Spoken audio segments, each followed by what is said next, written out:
But so let's go ahead and jump back into baseball here.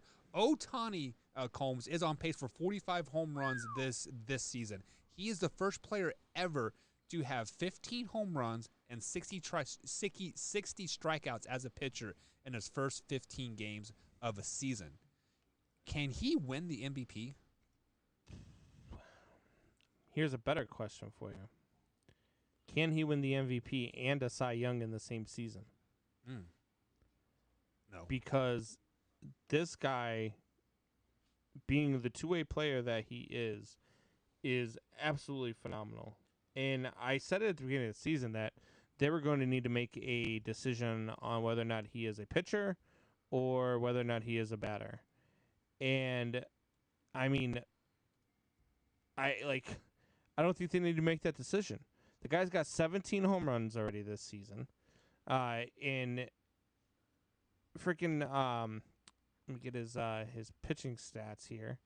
But in pitching stats, this guy is in the top 5 in the league in just about every category. So, like, Shohei Ohtani is just an absolute beast. They may not have to decide whether or not he is going to be a pitcher or a hitter, because I think if he can stay healthy,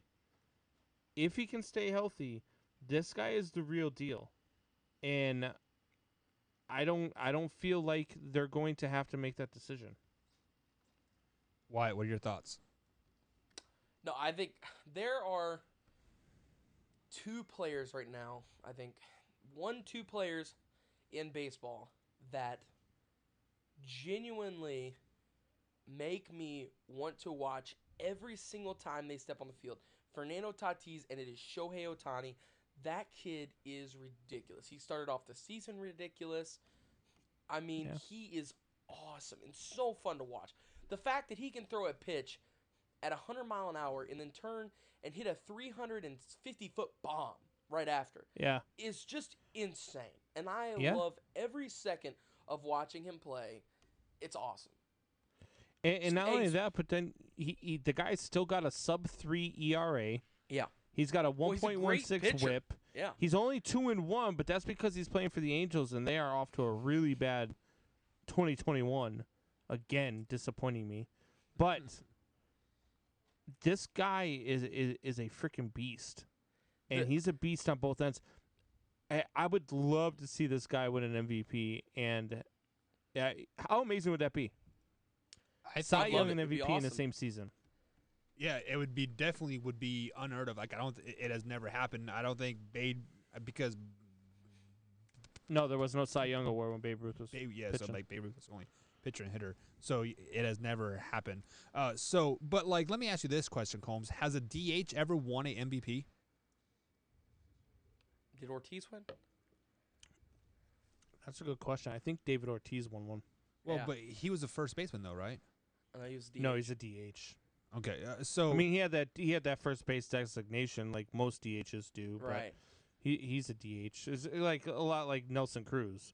Okay, Nelson Cruz can play the outfield, but he's the DH. So, like, with that being said, what are the criteria of winning a Cy Young? I mean, is it the best pitcher? Like is it the best stats? Is it the best wins? The ERA? Best pitcher, period. I mean, like you look right now. You look at wins and losses. Jacob deGrom's not going to blow you away by any means, but he's the best pitcher in baseball. Oh yeah. So insane. So it is voted on by like the eye test, is what you're saying, right? Yeah, it's not really the eye test. It's the numbers too.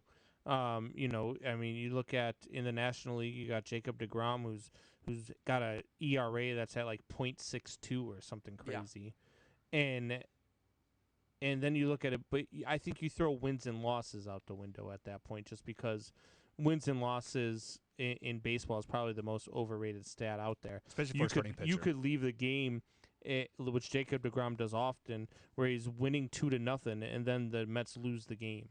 Or he's losing 1-0, and he takes the loss because his team can't score for him. Right.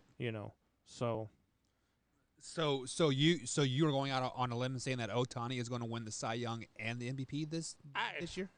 I would love to see it. I don't know if you will. I don't know if the voters would let that happen. I don't think you will. No.